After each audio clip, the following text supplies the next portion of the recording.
নমস্কার, আমি প্রবীর। গত এক বছর ধরে আমরা বিভিন্ন ভিডিওর মাধ্যমে গণিতের সমস্যার সমাধান একটি নেত্র চ্যানেলের মাধ্যমে করে চলেছি। একমাত্র আমার সকল ভিউয়ার্স, সচেতন অভিভাবক এবং প্রিয় ছাত্রছাত্রীদের আন্তরিক প্রীতি এবং শুভেচ্ছার মাধ্যমে।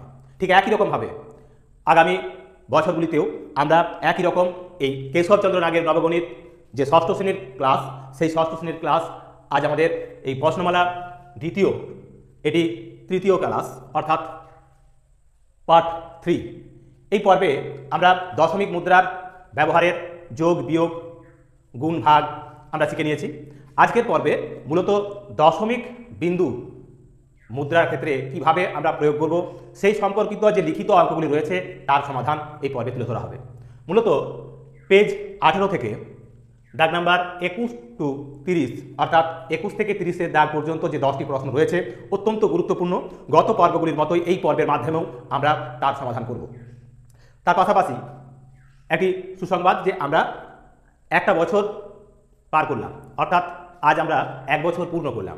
সেই এক বছরের আমরা মূলত তুলে ধরেছি যে সমস্ত বইগুলির সমাধান, সেখানে আমরা তোমাদের তুলে ধরতে পেরেছি পঞ্চম শ্রেণীর কেশবচন্দ্র নাগের নবগণিতের প্রশ্নমালার প্রত্যেকটি অঙ্কের সমাধান। ঠিক একই রকমভাবে আগামী বছরগুলিও আমাদের এরকমভাবে তোমাদের সাথে নিয়ে কাটাতে পারি এই বিশ্বাস রেখে আবারও সকলকে বলবো অবশ্যই আমাদের সঙ্গে থাকো এবং সেই সঙ্গে চ্যানেলটিকে সকলে সাবস্ক্রাইব করো আর লাইক, কমেন্ট এবং শেয়ার করো। তো চলো আজকের পর্বের অঙ্কগুলি শুরু করার আগে প্রথমে দশমিক বিন্দু যে ব্যবহার সেটি দু একটি উদাহরণের মাধ্যমে আমরা বুঝিয়ে দেওয়ার চেষ্টা করব। তো দেখো, যদি দেখা যায় এমন তো রয়েছে যে 10 টাকা আর 45 পয়সা, 10 টাকা 45 পয়সা, একে আমরা যখন লিখব তখন এটাকে এভাবেও লিখতে পারি 10.45 পয়সা, 45 পয়সা। বা কোথাও হয়তো রয়েছে 497 পয়সা, 497 পয়সা, একে আমরা টাকাতে পরিণত করব। আমরা কি জানি না 100 পয়সা সমান সমান 1 টাকা, তাহলে 497কে আমরা 100 দিয়ে ভাগ করব। ভাগের ক্ষেত্রে তোমরা জানো কি বলেছিলাম না, ভাগের ক্ষেত্রে আমাদের ডান দিকের যে সংখ্যাগুলো সেই সংখ্যাগুলো হলো ভাগশেষ আর বাঁ দিকের অঙ্কগুলো হলো কি না ভাগফল। অর্থাৎ এখানে যেটা বের হবে সেটা হবে 4.97, এটা টাকা লিখবো, এককটা লিখবো আমরা টাকা, এখানে লিখবো টাকা। আর এখানে লিখবো যেটা সেটা লিখবো কি না, এটাও লিখবো আমরা টাকা, এটাও হবে টাকা। তাহলে এখানে আমরা লিখবো টাকা, এখানেও লিখবো আমরা এককটা টাকা হয়ে যাবে, অর্থাৎ বড় এককে নিয়ে গেলাম। আবার দেখা গেল কি না, কোথাও হয়তো রয়েছে 4.669 এত টাকা আছে, এটাকে আমাদের টাকা পয়সাতে দেখাতে হবে। তখন আমরা কি করব না, এটা লিখবো আমরা 4 টাকা আর 69 পয়সা, এটা তখন আমরা এইভাবে লিখব। তো এই দশমিক মুদ্রার যে ব্যবহার, সেখানে দশমিকের ব্যবহার আমরা এই লিখিত যে অঙ্কগুলি রয়েছে তাতে আমরা প্রয়োগ করব। তো চলো এবার আমরা শুরু করছি আমাদের আজকের পর্বে যে প্রথম অঙ্ক, সেই অঙ্কটি দিয়ে। প্রথম অঙ্কে বলেছে কি দেখো, বলেছে একটি ঘড়ির মূল্য 240 টাকা 72 পয়সা হলে 16টি ঘড়ির মূল্য কত। তাহলে একটি ঘড়ির মূল্য দেওয়া রয়েছে, এখন 16টি ঘড়ি বার করতে হবে, মানে 16 গুণ। তাহলে এই 1-এর দাগের 21-এর দাগের যে প্রশ্ন, সেখানে বলা রয়েছে একটি ঘড়ির মূল্য, একটি ঘড়ির মূল্য সমান সমান রয়েছে 240 টাকা 72 পয়সা, 240 টাকা 72 পয়সা, 72 পয়সা সমান সমান আমরা এটা কীভাবে লিখব না, এইভাবে, অর্থাৎ দশমিক বিন্দুর প্রয়োগ করে লিখব। ছিল লেখা 10 টাকা 45 পয়সা, লিখেছিলাম 10.45 টাকা, ঠিক সেরকমভাবেই এখানে লিখব আমরা 240.72 টাকা, অর্থাৎ 240 টাকা 72 পয়সাকে আমরা 240.72 টাকা হিসাবে লিখলাম। এবার চাওয়া হয়েছিল কি না, বলেছে 16টি ঘড়ির মূল্য কত হবে। তাহলে এখানে লিখব 16টি ঘড়ির মূল্য সমান সমান এই 240.72 গুণ হবে 16। কেন হবে গুণ? কারণ 16টি, অর্থাৎ একটার যা মূল্য 16টির মূল্য তার 16 গুণ, অর্থাৎ একে আমরা 16 দিয়ে গুণ করব। তাহলে 16 দিয়ে গুণ করলে কি হবে দেখো, 16 দিয়ে 32 2 হাতে রইল 3, 16 7 112, 12 আর হাতে ছিল 3 15, 115-5 হাতে রইল 11, 16 হয়ে গেল, তাহলে হাতে ছিল আমাদের 11, 11-র 1 নামলো, হাতে রইল 1, 16-4 64, 64 আর 1 হবে 65, 65-র 5 হাতে রইল এর মধ্যে এখন 6, 16-2 32, 32 আর 6 হবে 38, 38। তাহলে দুটোর পর দশমিক, দুটোর পর আমরা দশমিক নিয়ে নেব, এত টাকা। অর্থাৎ এই 16টি ঘড়ির মূল্য হবে এই ৩৮51 টাকা 52 পয়সা বা ৩৮51.52 টাকা, এভাবেও আমরা লিখতে পারি। তো এই হলো আমাদের এই পর্বের প্রথম অঙ্কের সমাধান। অর্থাৎ যে 10টি প্রশ্ন, তার প্রথম প্রশ্নের সমাধান আমরা দশমিক বিন্দুর প্রয়োগের মাধ্যমেই তোমাদের দেখিয়ে দিলাম। দশমিক মুদ্রার অঙ্কের প্রথম লিখিত অঙ্কটির সমাধান। তো এরকমই আরও গুরুত্বপূর্ণ বেশ কিছু প্রশ্ন রয়েছে, তারও সমাধান ঠিক একই রকমভাবে গুছিয়ে দেওয়া হবে। তো সেই কারণে ধৈর্য ধরে সম্পূর্ণ ভিডিওটা দেখতে থাকো, আর অবশ্যই চ্যানেলটিকে সকলে সাবস্ক্রাইব করো। তো 22-এর দাগের প্রশ্ন, 22-23 আমরা একই সঙ্গে সমাধান করব। তো দেখো 22-এর দাগের প্রশ্নে কি বলেছে, বলেছে 16 ডেকাগ্রাম ঘিয়ের মূল্য 64 টাকা হলে 1 ডেকাগ্রাম ঘিয়ের মূল্য কত? তাহলে 16 ডেকাগ্রাম ঘিয়ের মূল্য সমান সমান কত টাকা? না, 16 ডেকাগ্রাম ঘিয়ের মূল্য বলা রয়েছে 64 টাকা, 64 টাকা। তাহলে 1 ডেকাগ্রাম ঘিয়ের মূল্য সমান সমান 16 ডেকাগ্রামের মূল্য দেওয়া রয়েছে। 1 ডেকাগ্রাম মানে হচ্ছে 16 ভাগের 1 ভাগ, অর্থাৎ এই 64কে আমরা ভাগ দেব 16 দিয়ে, তাহলে 16 4 হবে 64, মানে 4 টাকা। তার মানে প্রতি ডেকাগ্রাম ঘিয়ের মূল্য হলো 4 টাকা। এবার দেখো এখানে নিচেতে তোমরা দেখতে পাবে যে 23-এর দাগের প্রশ্ন, সেখানে কি বলছে, সেখানে বলা রয়েছে 5 কিলোগ্রাম লবণের মূল্য 43 টাকা 45 পয়সা হলে 14 কিলোগ্রাম লবণের মূল্য কত? তাহলে 5 কিলোগ্রাম লবণের মূল্য সমান সমান কত আছে না, 43 টাকা 45 পয়সা, 43.45 টাকা ছিল। 43 টাকা 45 পয়সা আমরা সরাসরি লিখে নিলাম, কারণ আমরা আগেই শিখে গিয়েছি যে কীভাবে দশমিক বসাতে হয়। তো 43.45 টাকা করে নিলাম। এবার বলেছে তাহলে 14 কিলোগ্রাম লবণের মূল্য চাইছে, আমরা এখানে 1 কিলোগ্রাম লবণের মূল্য প্রথমে বার করে নেব ওই নিয়মের সাহায্যে। অর্থাৎ এই 43.45 বাই হবে কত না 5, এত টাকা।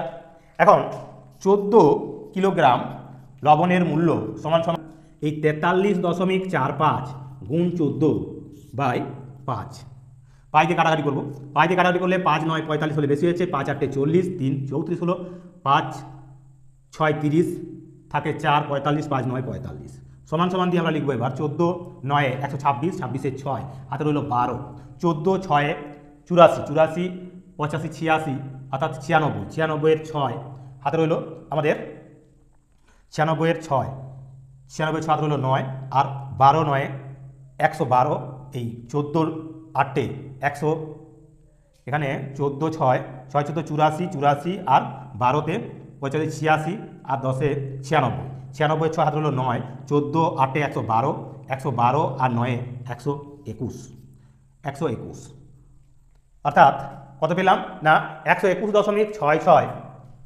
টাকা, বা এটাকে আমরা লিখতে পারি 121 টাকা আর 66 পয়সা। তো এই হলো আমাদের আরও দুটি গুরুত্বপূর্ণ প্রশ্নের সমাধান। ঠিক এইরকমভাবে আরও বাকি যে প্রশ্নগুলো রয়েছে তারও সমাধান আমরা তুলে ধরবো। চলো 24-এর দাগের প্রশ্ন, 24-এর দাগের প্রশ্নে কি বলছে, এখানে বলা রয়েছে আমার নিকট 375 টাকা 8 পয়সা আছে, এ থেকে প্রত্যেকটি 28 টাকা 4 পয়সা দরে 1 ডজন কলম কিনলে আমার কাছে কত থাকবে? তাহলে আমার কাছে ছিল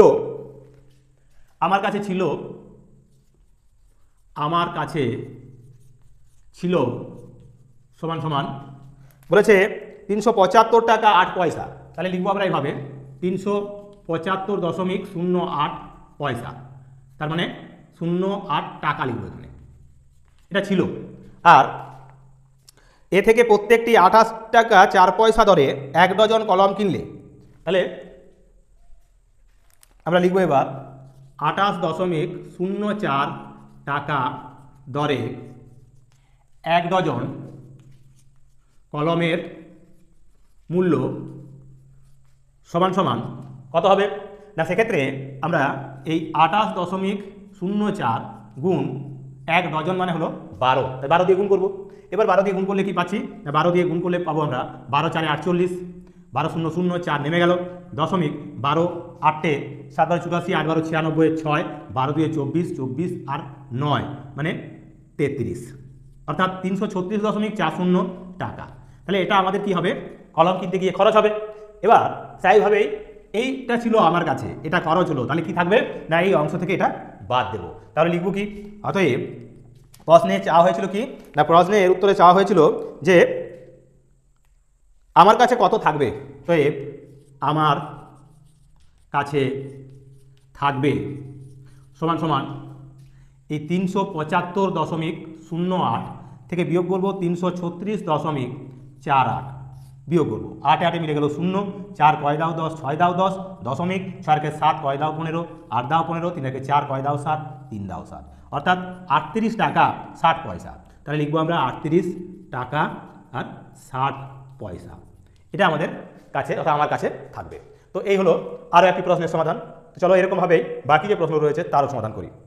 25 দাগের প্রশ্ন কি বলা রয়েছে, এখানে বলা আছে 49 টাকা 25 পয়সা 150 জন বালক বালিকাকে এমনভাবে ভাগ করে দেওয়া হলো যে প্রত্যেক বালক 25 পয়সা এবং প্রত্যেক বালিকা 50 পয়সা পেল। বালক ও বালিকার সংখ্যা কত? তাহলে এই অঙ্কটির সমাধান আমরা বীজগণিতের ছাঁচে ফেলে সমাধান করব। ধরি বালক সংখ্যা সমান সমান x জন, অতএব বালিকা সংখ্যা সমান সমান কত হবে? মোট ছিল 150 জন, তো তার মধ্য থেকে x জন হলো আমাদের বালক, তাহলে 150 মাইনাস x, এটা হবে বালিকা এতজন। এখন প্রত্যেক বালক পাবে 25 পয়সা আর প্রত্যেক বালিকা পাবে 50 পয়সা। তাহলে কি হবে না, শর্তে যদি করি আমরা, সেক্ষেত্রে সমীকরণটাকে আমরা এইভাবে সাজিয়ে নেব, টুকরো টুকরো করে না করে একত্রে সাজিয়ে নিচ্ছি। একজন বালক কত পয়সা করে পাবে না, বলা আছে 25 পয়সা করে, তাহলে 25 গুণ x যোগ, এবার বালিকারা পাবে 50 পয়সা করে, তাহলে 50 গুণ এই 150 মাইনাস x এত পয়সা। এবার মোট ছিল কত আমার কাছে না, বলা ছিল যে 49 টাকা 25 পয়সা, 49 টাকা আর 25 পয়সা, 49 মানে 4900 পয়সা আর 25, তার মানে 4925 পয়সা।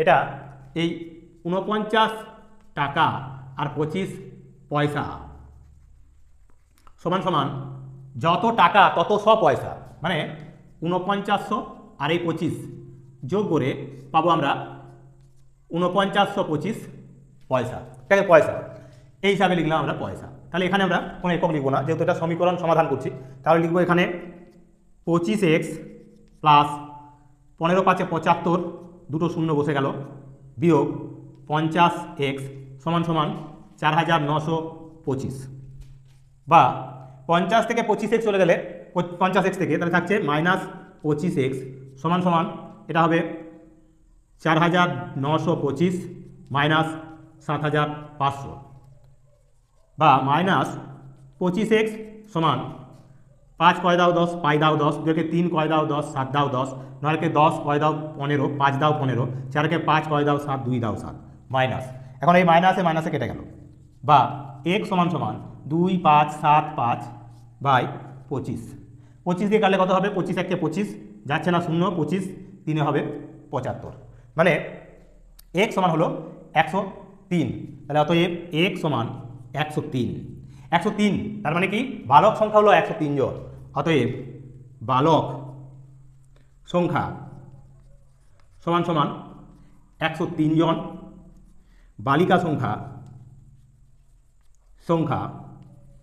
সমান সমান 150 মাইনাস 103 সমান সমান 47 জন।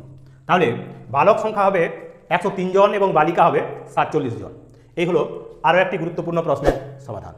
চলো এবার 26 দাগের প্রশ্নে বলা রয়েছে, এক ব্যক্তির দৈনিক ব্যয় 3 টাকা 30 পয়সা, তার বার্ষিক আয় কত হলে বৎসরে তার 350 টাকা 75 পয়সা সঞ্চয় হবে।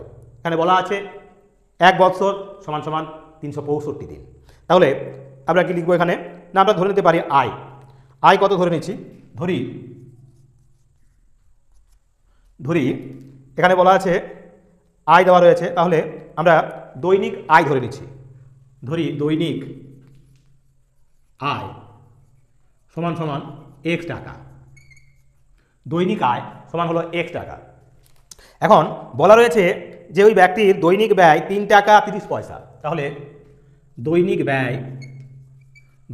ব্যয় সমান সমান 3.30 টাকা দৈনিক ব্যয়, আর দৈনিক আয় বলা আছে x টাকা। অতএব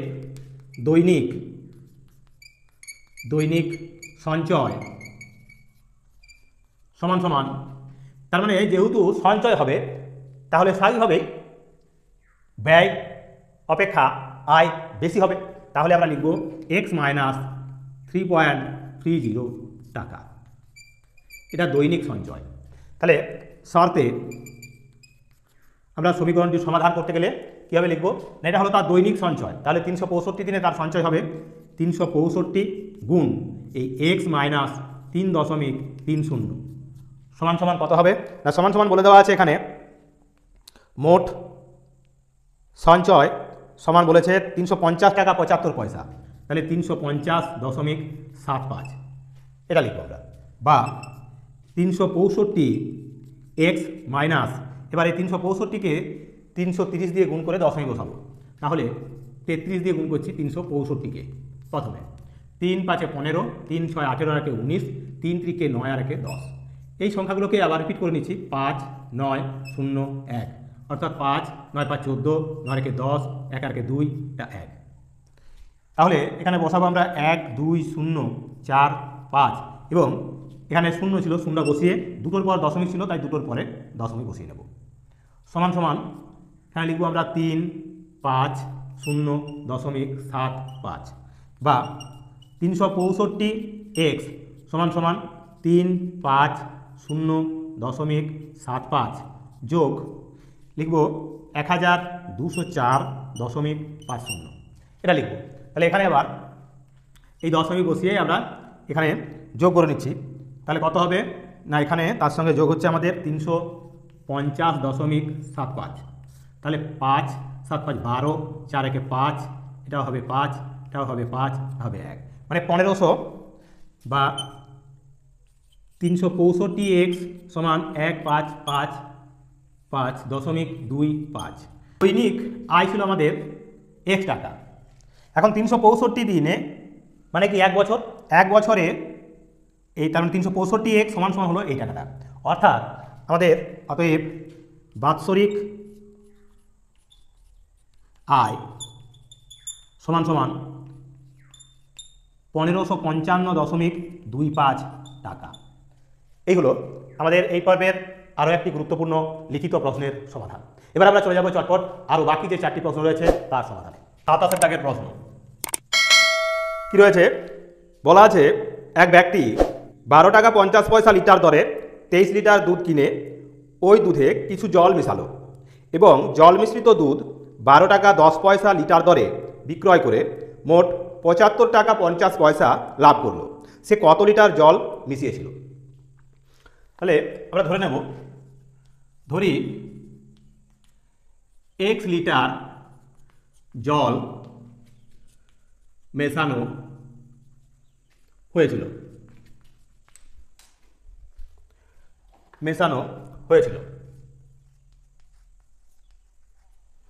এখন জল মিশ্রিত দুধ সমান সমান x প্লাস 23, মানে 23 লিটার ছিল আরও x লিটার সমান x প্লাস 23 লিটার। পূর্বের 23 লিটার দুধের দাম ছিল, পূর্বের দুধের দাম ছিল সমান সমান কত ছিল না, পূর্বে ছিল 23 লিটার, প্রত্যেক লিটারের দাম ছিল কত না, বলা ছিল 12 টাকা 50 পয়সা। তাহলে গুণ 12.50, আমরা এই 12 টাকা 50 পয়সাকে 12.50 আকারে লিখলাম, তাহলে এত টাকা। সমান সমান কী হবে, 23 5 115, 115 5 হাত রইল 11, 23 দুগুণে 46 আর 11তে হলো 57, 7 হাতে রইল 5, 23 1 23 আর 5 28। এবার এই শূন্যটা বসে গেল, দুটোর পর দশমিক, এখানে টাকা, অর্থাৎ 287.50 টাকা। এবার এখন জল মিশ্রিত দুধ অর্থাৎ কত না, x প্লাস এই 23 লিটার দুধের দাম সমান সমান কত বলা আছে 12 টাকা 10 পয়সা। তাহলে লিখবো আমরা এই x প্লাস 23 একে গুণ হবে 12.10 টাকা দিয়ে, সমান সমান কি লিখবো 12.10কে x দিয়ে গুণ করলে 12.10x প্লাস, এবার 23 দিয়ে গুণ করে নিচ্ছি, 23 1 23, 23 দুগুণে 46 আর 2 48, 23 1 23 আর 4 27। এবার এই শূন্যটা বসিয়ে নিলাম, সমান এত টাকা। অর্থাৎ এটা হলো আসলে জল মিশ্রিত যে দুধ তার দাম, আর এটা হলো পিওর দুধ মানে জল ছাড়া যে দুধ বা বিশুদ্ধ দুধ, সেটার দাম হলো 287.50 টাকা। এতে করে মোট লাভ হবে কত না, বলা আছে এতে লাভ হচ্ছে মোট 75 টাকা 50 পয়সা। তাহলে শর্তে লিখবো আমরা, শর্তে এখানে 12.10x যোগ 278.30 বিয়োগ পূর্বের দাম ছিল কত না 28 অর্থাৎ 287.50 সমান সমান 75.50 টাকা। এখানে টাকা এককটা লিখব না আমরা। এবার 12.10x সমান এক্ষেত্রে এই 75.50 যোগ 287.50 বিয়োগ, এখানে যোগ ছিল ওখানে নিয়ে গেলে 278.30 বা 12.10x সমান সমান কত হবে, এবার যোগ করে নিলে হবে 0 0 5 আর 5 10 0 দশমিক দিলাম, এবার 5 আর 7 12, 12 আর একে হবে 13, এবার 8 আর 7 15 আর একে হবে 16, 6 হাতে হলো 1, 2 আর একে হবে 3, তার মানে 36, এটা অর্থাৎ 363.00, তার থেকে বিয়োগ 278.30 বা 12.10x সমান 0.3 কয় দাও 10, 7 দাও 10 করেছি, এবার 8 কয় দাও 13, 5 দাও 13, 5 দাও 13, আর 9 কয় দাও 13, 9 4 13, 4 দাও 13, এবার 7 আর 8 কয় দাও 16, 8 দাও 16, 2 3, অর্থাৎ 84.70 টাকা এটা বেরিয়ে আসছে। তাহলে x সমান সমান এই 84.70 বাই 12.10। এবার উভয়ের ক্ষেত্রে দুটোর পরে দশমিক, তাই দশমিক তুলে নিলাম, 0 0 কেটে দিলাম, তার মানে এই 847কে আমরা 121 দিয়ে ভাগ করব, 847কে 121 দিয়ে ভাগ, তাহলে কবার যাচ্ছে 7 দিয়ে গেলে 7 1 7, 7 12 84 মিলে যাচ্ছে, তার মানে সমান সমান দিয়ে কাটলে আমরা কত পাচ্ছি 7। তাহলে এখানে বলা ছিল কি না, বলা ছিল সে কত লিটার জল মিশিয়েছিল, তাহলে লিখব অতএব সে মোট 7 লিটার জল মিশিয়েছিল।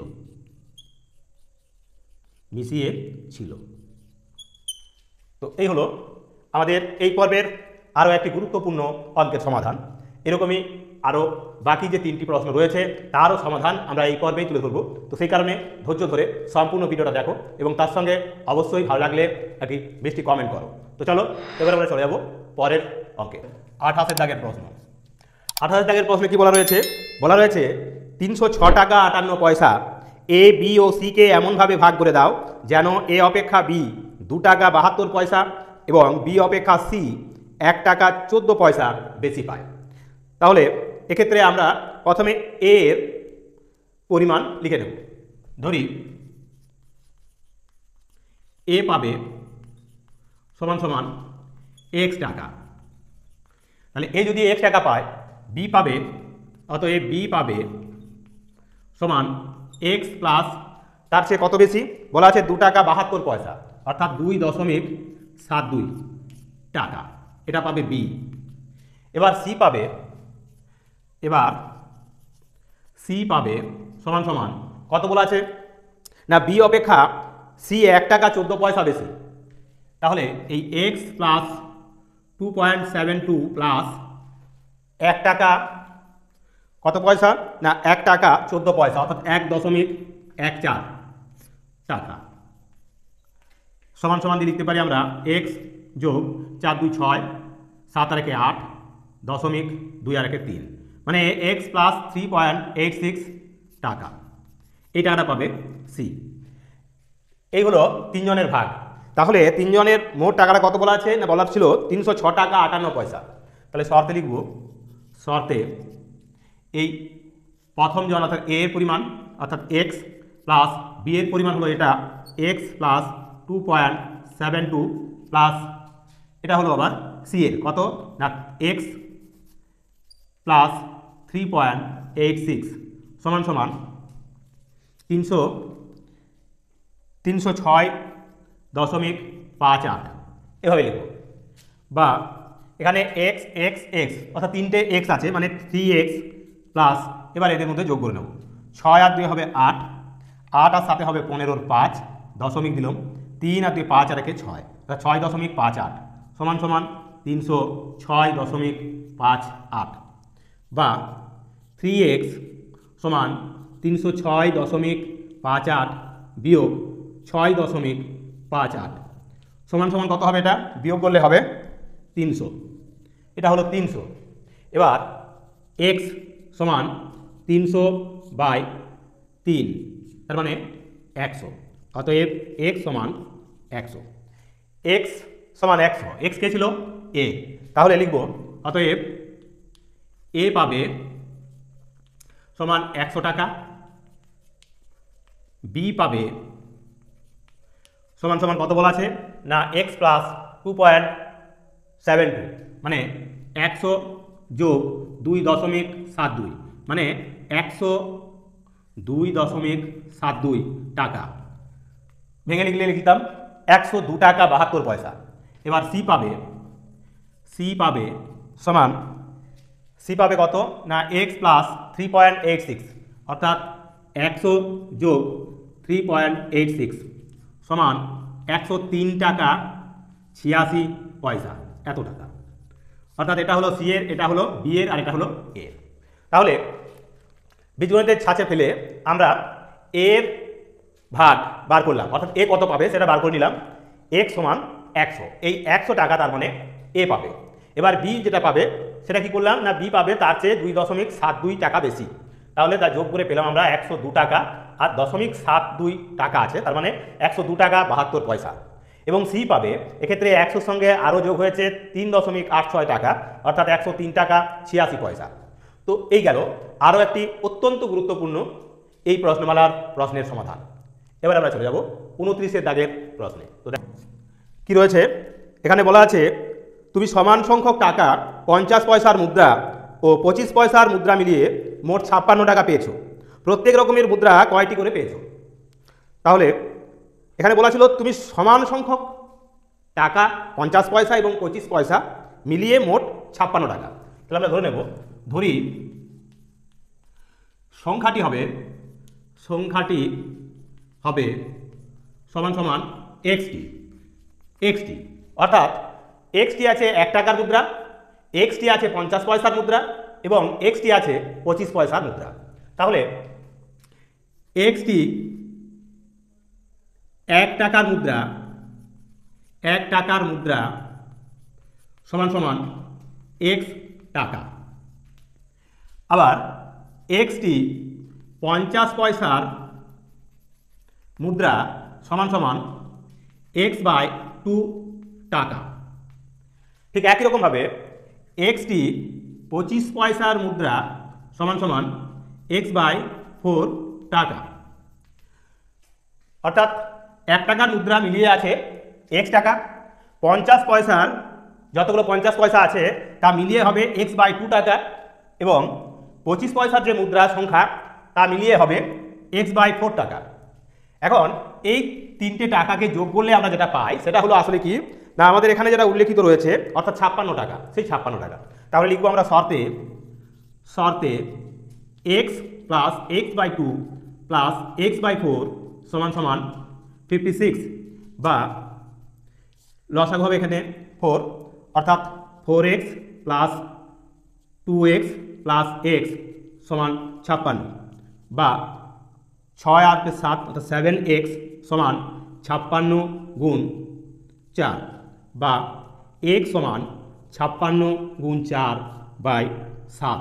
তাহলে 7 8 হবে 56, অতএব x সমান 8 4 32। তার মানে প্রত্যেকটি মুদ্রার সংখ্যা হবে, অতএব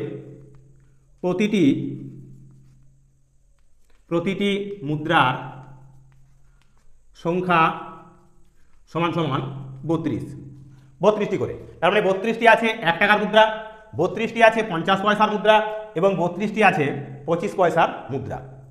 এখন 32টি 1 টাকার মুদ্রা এখানে কি বলেছে আরও না, এখানে বলা ছিল যে প্রত্যেক রকমের মুদ্রা কয়টি করে পেয়েছে, তার মানে 32টি করে পেয়েছে।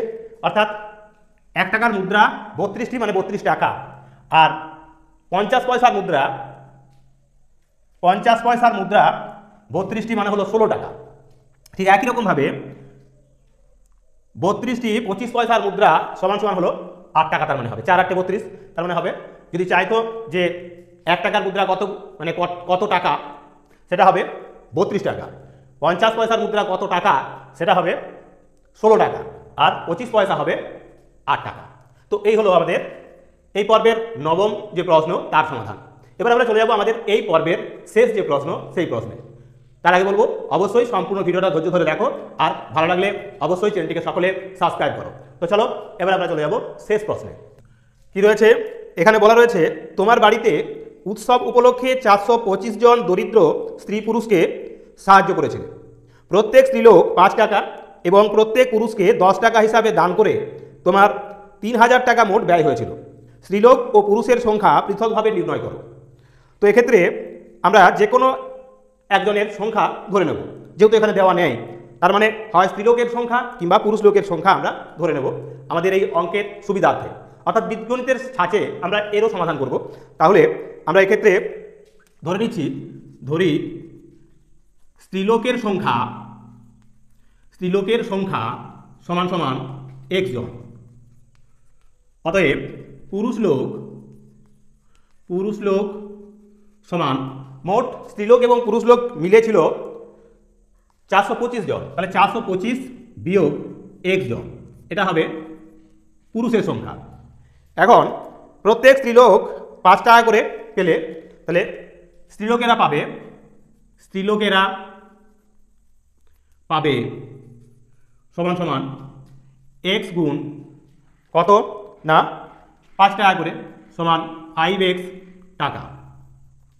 আবার যে পুরুষ লোকেরা রয়েছে তারা পাবে 10 টাকা করে। তাহলে লিখব পুরুষ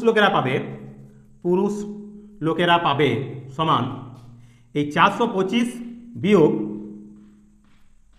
x গুণ 10 টাকা সমান সমান 4250 বিয়োগ 10x টাকা। এইভাবে অর্থাৎ এই 5x টাকা হলো স্ত্রীলোকেরা, আর এই 4250 টাকা মাইনাস 10x টাকা হলো পুরুষ লোকেরা পাবে। সর্বমোট হবে যেটা সেটা হলো কত না 3000 টাকা। তাহলে লিখব শর্তে 5x প্লাস 4250 মাইনাস 10x সমান সমান কত না 3000, বা এখানে 5x আর এটা আছে মাইনাস 10x সমান সমান কি হচ্ছে না মাইনাস 5x সমান 3000 মাইনাস 4250 বা -5x সমান এই 4250 থেকে যদি 3000 বিয়োগ দিই তাহলে থাকে 1250। এটা মাইনাস বসে যাবে কারণ এখানে মাইনাস সাইন বড়, তাহলে মাইনাস মাইনাসে কেটে গেল। বা x সমান এই 1250কে 5 দিয়ে ভাগ দেবো, তাহলে 5 দিয়ে কাটলে 5 দিয়ে 10, 2 25 হচ্ছে, 5 5 25, 250। অতএব x সমান 250। x সমান 250। x কি না, এখানে স্ত্রীলোকের সংখ্যা ছিল, তাহলে লিখব অতএব স্ত্রীলোকের সংখ্যা সমান সমান 250 জন, 250 জন। পুরুষ লোকের সংখ্যা সমান সমান, তাহলে কত হবে না, আমাদের সর্বমোট সংখ্যাটা ছিল 425, তাহলে সেই 425 থেকে 250 বিয়োগ করব, তাহলে 5 5 কয় দাও 12, 7 দাও 12, 3 কয় দাও 4, 1 দাও 4, মানে 175 জন। তাহলে এই শেষ যে প্রশ্নটি সেটিও আমরা বীজগণিতে ছাঁচে ফেলে এর সমাধান করলাম। এক্ষেত্রে স্ত্রীলোক পেলাম আমরা 250 জন এবং পুরুষ লোক পেলাম 175 জন। তো এই হলো আমাদের এই পর্বের অর্থাৎ দশমিক মুদ্রা বিষয়ক যে প্রশ্নমালাটি ছিল, প্রশ্নমালা 2 কেশব নাগের যে ষষ্ঠ শ্রেণীর গণিত বইয়ের শেষ প্রশ্ন এটি, অর্থাৎ তৃতীয় পর্বে আমরা তার সমাধান করে দিলাম। আগামী পর্বে অর্থাৎ প্রশ্নমালা 3-এর আগামী পর্বে থেকে আমরা শুরু করে দেবো। তো সেই কারণে আগামী পর্বগুলিকেও তোমরা একই রকমভাবে সম্পূর্ণরূপে ভিডিওগুলি দেখবে এই আশা ভরসা রেখে, এবং সকলকে আবারও বলবো যে ভিডিওগুলি ভালো লাগলে অবশ্যই লাইক, কমেন্ট এবং শেয়ার করো, আর তার সাথে সাথে অবশ্যই প্রত্যেকের চ্যানেলটিকে সাবস্ক্রাইব করে রাখো। তো আজকের মতো এখানে ভিডিওটা শেষ করছি। আগামী পর্বে আরও একটি নতুন ভিডিওর সাথে তোমাদের সাথে দেখা হয়ে যাবে। নমস্কার।